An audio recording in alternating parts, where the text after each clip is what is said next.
attacking MAGA. Attacking MAGA as working very hard to capitalize on the murder of Charlie Kirk. We want to capitalize. We're in mourning. We're not capitalizing on the death of Charlie. We're in mourning. You leftist losers are out there trying to blame us for his death, trying to disparage his legacy, and we're trying to correct you, and we're trying to correct the record. And for once, we're fighting back. That's what you're talking about. You're just not used to it. We get to Wednesday. When late-night comedy collides with reality, you get Megyn Kelly storming into Jimmy Kimmel's world not with a polite smile, but with the fiery energy of someone who just discovered her Netflix password was changed. After news of Kimmel's exit broke, Kelly didn't just sip tea. She dumped the entire boiling kettle on his head, turning what could have been casual banter into a full-blown public roast on steroids, and things just got spicy. For the weekend, with the MAGA gang desperately trying to characterize this kid who murdered Charlie Kirk as anything other than one of them, and doing everything they can to score political points from it. In between the finger pointing, there was grieving. On Friday, the White House flew the flags at half staff, which got some criticism. But on a human level, you can see how hard the president is taking. Enjoying this? Don't forget to subscribe. It helps more than you think. Jimmy Kimmel has built his career on playing America's late-night clown prince, flashing a grin while delivering jokes that could have been ghostwritten by a middle schooler with a TikTok account, then nodding smugly at the camera, as if the entire nation should applaud him simply for making it through a teleprompter without dozing. You know, a lot of people watched our show last night. I got so many texts from so many people. It made me realize how many of my friends are never watching the show at any other time. Tomorrow I'll hear from no one. I did hear from one very special friend. Moments after we taped our show last night, the Mad Red Hatter wrote, "I can't believe ABC Fake News gave Jimmy Kimmel his job back."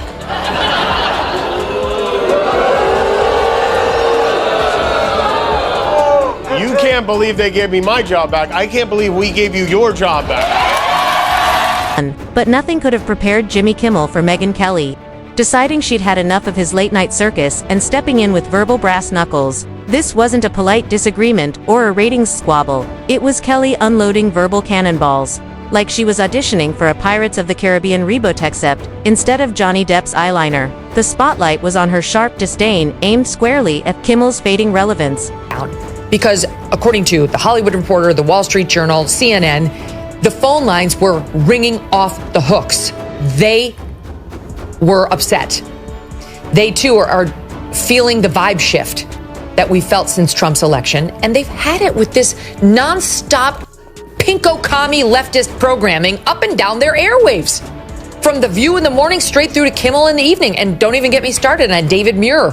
Then you had Brendan Carr go on Benny Johnson's podcast and say, enough is enough. Here's the reality. Jimmy Kimmel's comedy career now resembles a balloon animal at a kid's birthday party, once fun, but now sad, deflated, and sticky from too many desperate hands trying to keep it upright. And Megyn Kelly saw that weakness, didn't just poke the balloon, but stomped on it, rolled her eyes, and questioned why anyone thought it was worth inflating in the first. Jimmy Kimmel situation. I definitely don't think that the government should be involved ever in dictating what a comedian can or cannot say in a monologue. If people on the right are like, yeah, go get him. Oh my God, you're crazy. You're crazy for supporting this. It makes his show bigger, much more support. This is my suspicion. They suspend it for a short amount of time and then they bring it back. And then there's a lot of lawyers. Somehow or another it gets worked out that he has a show. He comes back to a standing ovation. Donald Trump tweets mean shit about him and then the world moves on.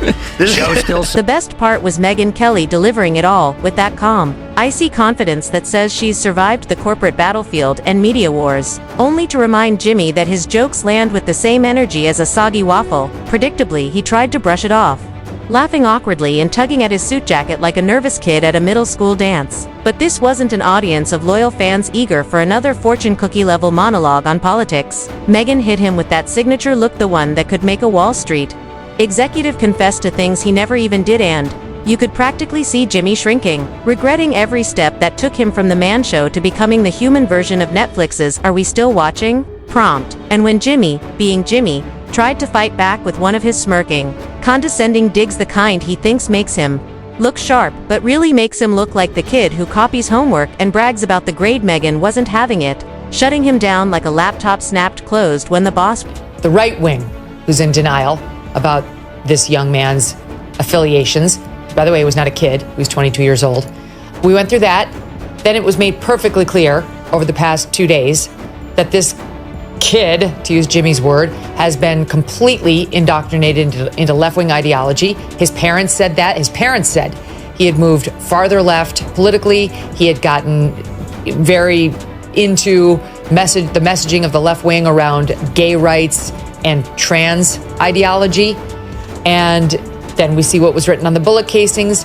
And now the message is shifting from the left to, well, we still might not know his motivation, but really, who Little of it remained was torn between laughing at Jimmy Kimmel's sad attempt to recover and gasping at how effortlessly Megyn Kelly dismantled him. It wasn't even a fair fight. More like watching a gold medal fencer duel someone wielding a pool noodle. The real reason this clash made headlines is that Kimmel's career was already dangling by a thread.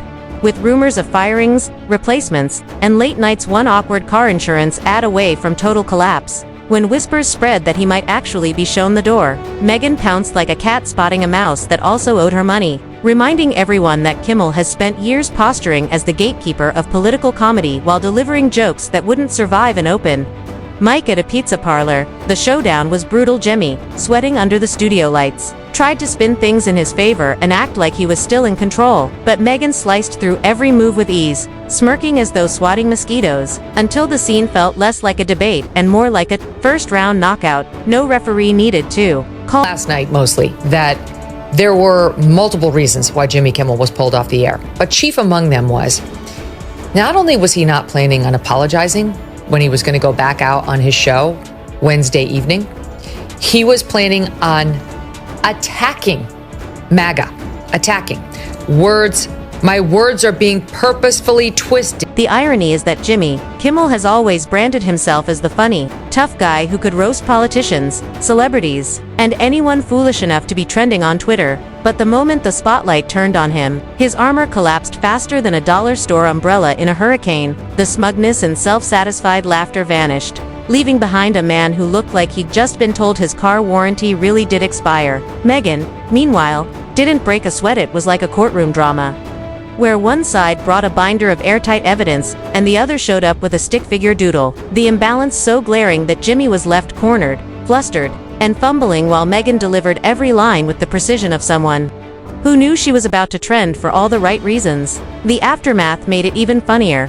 Twitter lit up like Times Square at midnight, with half the crowd cheering Megyn for saying what they'd thought for years: that Jimmy Kimmel's jokes have aged worse than unrefrigerated. Do you think it's another example of kind of state use of, it's almost, is it state censorship? Well, I think this is a very clear example of that. It is a direct government action to try to intimidate employers, organizations, corporations, much of which we've already seen, to remove an opponent, even though it's a comic. Of course, this was a particularly sensitive time because of the terrible crime that was committed, the murder of Mr. Kirk.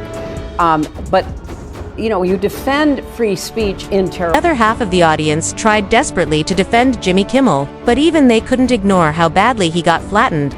It was like watching fans argue that their favorite football team played well after losing by 50 points. The beauty was all in the timing. Just as whispers of his firing started swirling, and before he could even process whether his paycheck was safe, Megyn Kelly had already body-slammed his reputation into the cultural pavement. If comedy is about timing, then Megyn proved she was the real comedian in the room by delivering the punchline as Jimmy's career gasped for air. The fallout was almost too delicious. Imagine the self-proclaimed king of late night walking back into his dressing room after being verbally suplexed by Kelly, while the poor interns who usually laugh at his jokes out of obligation nervously fidget with clipboards, avoiding eye contact, praying he doesn't ask. That went okay, right? Because how do you tell your boss he just got roasted harder than a Thanksgiving turkey left in the oven for 12 hours? Announced that he was leaving his show. Howard Stern announced that he and Sirius XM Radio are parting ways. Do you think the hate Trump business model that's been in the entertainment business is going out of business because it's not popular with the American people? Well, it hasn't worked, and it hasn't worked really for a long time, and I would say pretty much from the beginning.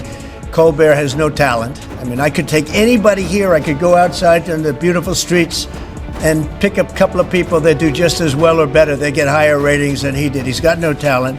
Fallon has no talent. Kimmel has no talent. They're next. They're going to be going. I hear. Megyn likely walked out with the swagger of someone who accidentally paid off her more collected and flawless, without even raising her voice, yet still managing to strip Jimmy of what little credibility he had left. It was bad enough that even Jimmy's studio audience, who came in hyped to clap on cue, left whispering, "So, when does Megyn get her own late-night show?" This wasn't just a take, it was a cultural reset, exposing how late night has been limping along for years, since the days when Johnny Carson could make middle America laugh without picking sides. Now it's just a parade of hosts pretending to be edgy with recycled senator jokes that could have been tweeted back in 2018, and Megyn's smackdown hit so hard that even TikTok teens who barely know who she is were stitching clips of her with Mortal Kombat's Finish 'Em soundtrack.